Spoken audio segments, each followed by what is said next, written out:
The first one that I would say is what I call legalism.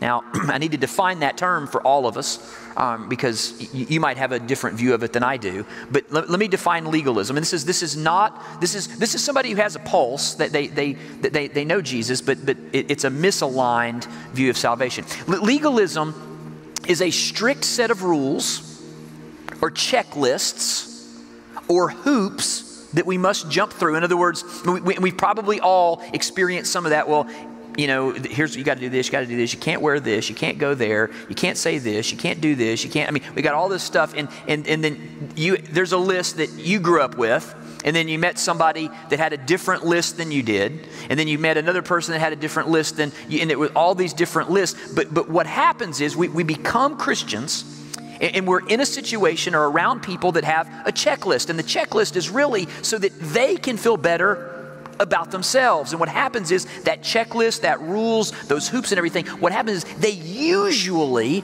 get turned towards others.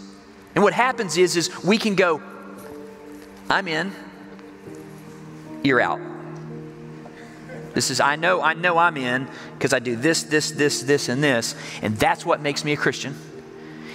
And you don't do this, and you don't do that, and you don't do this. So therefore, you can't be a Christian. You know you are walking in some form of legalism if this is some self-talk that you have or have had at some point in your life where you say there is no way they can be a Christian because of anything other than they're not a Christian because they don't believe in Jesus is the wrong answer on that line. It's not Jesus plus 35 other things. The Philippian jailer, when he came to Paul and Silas in Acts 16, didn't say, what do I got to do to be saved?